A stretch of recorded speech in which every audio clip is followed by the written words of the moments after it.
Your eyes get heavy and gradually close. But wait, it's only lunchtime and you still have so much to do. Would taking a nap help or would it derail your day? Our sleep, both at night and in naps, is made up of approximately 90-minute sleep cycles with 4 stages each. A nap can last anywhere from 5 minutes to 3 hours, so it can include full sleep cycles or just a few stages. Matamu menjadi berat dan perlahan tertutup. Tapi tunggu, ini baru saja jam makan siang dan masih banyak yang harus kamu lakukan. Apakah tidur siang akan membantu atau akan menggagalkan hari-harimu? Tidur kita, baik di siang hari maupun di malam hari, terdiri dari sekitar 90 menit siklus tidur dengan 4 tahap masing-masing. Tidur siang dapat berlangsung dari 5 menit hingga 3 menit, sehingga dapat mencakup siklus tidur penuh atau hanya beberapa tahap. As you fall asleep, you enter stage 1, the first 2 to 5 minutes of sleep. Stage 2 comes next for about 30 minutes. In stage 2, body temperature drops, muscles relax, and breathing and heart rate become more regular. Your neurons start to fire in unison, creating waves of activity that sweep across the cortex, punctuated by rapid bursts of neural activity called sleep spindles. Saat kamu tertidur, kamu memasuki tahap 1, 2, sekitar 2 hingga 5 menit pertama tidur. Tahap 2 datang berikutnya selama sekitar 30 menit. Pada tahap 2, suhu tubuh turun, otot rileks, dan pernapasan serta detak jantung menjadi lebih teratur. Neuron yang kamu miliki mulai aktif dan aktif secara serempak, menciptakan gelombang aktivitas yang menyapu seluruh korteks, diselingi oleh ledakan cepat aktivitas saraf yang disebut dengan spindle tidur. As you enter stage 3, or slow wave sleep, the rolling waves increase as your neurons fire in coordination. This phase lasts about 20 to 30 minutes and is where your deepest sleep occurs. Then you enter REM sleep, which lasts about 10 to 20 minutes in a nap. In REM, the brain becomes more active, more like your brain activity while awake.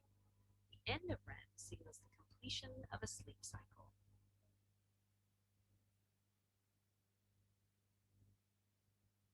Saat kamu memasuki tahap 3 atau tidur gelombang lambat, gelombang bergulir meningkat saat neutronmu aktif dalam koordinasi. Fase ini berlangsung sekitar kurang lebih 20 hingga 30 menit, dan disitulah tidur terdalammu terjadi. Kemudian kamu memasuki tidur REM, yang berlangsung sekitar kurang lebih 10 hingga 20 menit di dalam tidur siangmu. Dalam REM, otak menjadi lebih aktif, seperti aktivitas otakmu saat kamu bangun. Maksudnya saat kamu terjaga. Akhir dari aktivitas REM ini menandakan selesainya siklus tidur. Okay, but will a nap make you feel better? Well, that depends on a few things, especially what stages of sleep the nap includes. Take a 30-minute nap, which consists mainly of stage 2 sleep.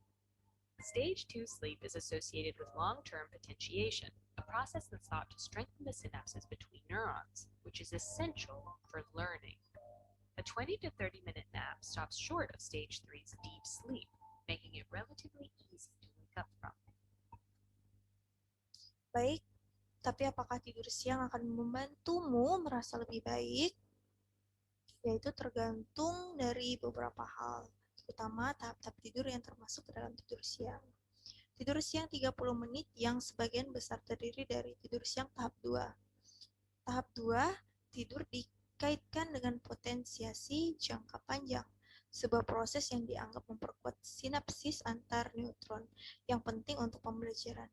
Tidur siang selama 20 hingga 30 menit berhenti dari tidur nyenyak tahap 3, membuatnya relatif mudah untuk bangun. A 30 to 60-minute nap, meanwhile, has the benefits of stage 2 sleep and also takes you into the deeper sleep of stage 3. During stage 3, multiple brain areas work together to transfer information from short-term memory storage to long-term storage, stabilizing and strengthening long-term memory by coupling sleep cycles with slow waves. Stage 3. Tidur siang kurang lebih 30 hingga 60 menit memiliki manfaat tidur tahap 2 dan juga membawa kamu ke tidur yang lebih dalam di tahap 3. Selama dalam tahap 3, beberapa area otak bekerja sama untuk mentransfer informasi dari penyimpanan memori jangka pendek ke penyimpanan memori jangka panjang, menstabilkan dan memperkuat memori jangka panjang dengan menggabungkan bagian-bagian tidur dengan gelombang lambat. Is the most difficult stage to wake up from. So while a 30 to 60 minute nap can have cognitive benefits, those benefits often don't kick in until about 15 minutes after waking up. 60 to 90 minute naps enter the REM stage. While in REM, the prefrontal cortex, which is largely responsible for inhibition and cognitive control, becomes much less active. Meanwhile, the amygdala and cingulate cortex, regions associated with emotion and motivation, are highly active. Tahap 3 adalah tahap yang paling sulit untuk dibangunkan. Jadi, sementara tidur siang selama 30 hingga 60 menit dapat bermanfaat untuk kognitif. Manfaat tersebut sering tidak muncul sampai sekitar 15 menit setelah bangun tidur. Tidur siang 60 hingga 90 menit memasuki tahap REM. Di tahap REM, korteks prefrontal yang sebagian besar bertanggung jawab untuk penghambatan dan mengontrol kognitif menjadi kurang aktif. Sementara itu, korteks amigdala dan cingulate, daerah yang terkait dengan emosi dan motivasi menjadi sangat aktif. Researchers have posited that the combination of these things leads to bizarre dreams during REM sleep. The decrease in inhibition and cognitive control might lead to wild associations. And thanks to the amygdala and cingulate cortex activity, those associations can be between emotionally charged topics. Some researchers think this stage might help us make innovative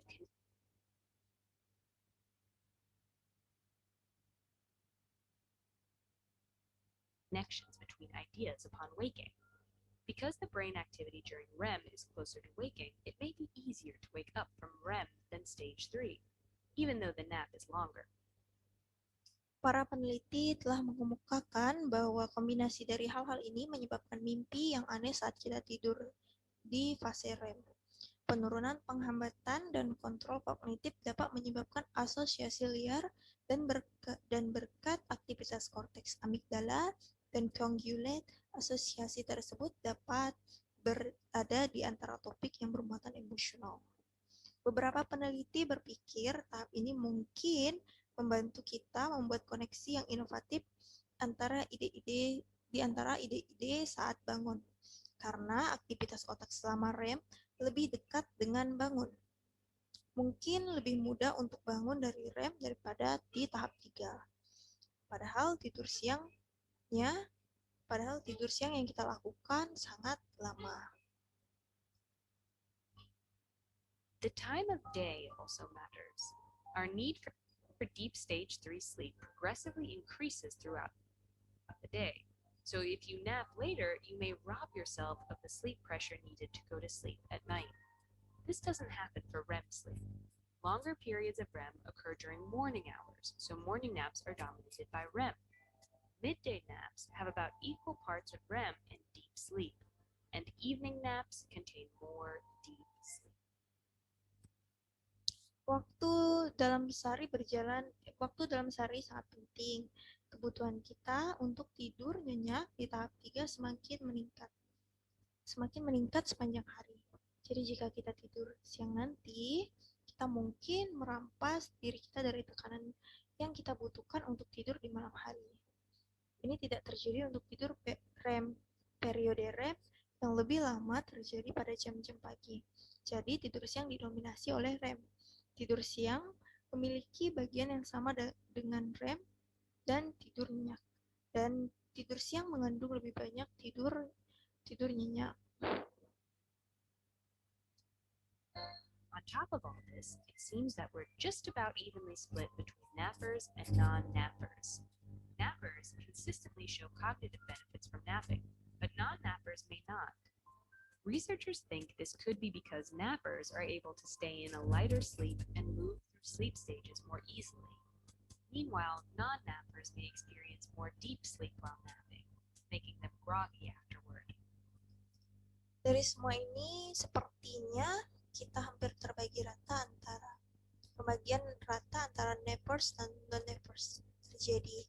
Nappers secara konsisten menunjukkan manfaat dari tidur siang, tetapi non-nappers mungkin tidak. Peneliti berpikir ini bisa jadi karena nappers dapat tetap tidur dalam tidur yang lebih ringan dan bergerak melalui tahap tidur dengan lebih mudah. Sementara itu, non-nappers mungkin mengalami lebih banyak tidur nyenyak di saat tidur siang dan membuat mereka pusing ketika bangun tidur. So, will a nap help? Well, there's only one way to find out. Jadi, apakah tidur siang dapat membantu kita? Jawabannya akan kita dapatkan dengan satu cara untuk mengetahuinya. Dengan satu cara yang akan kita lakukan.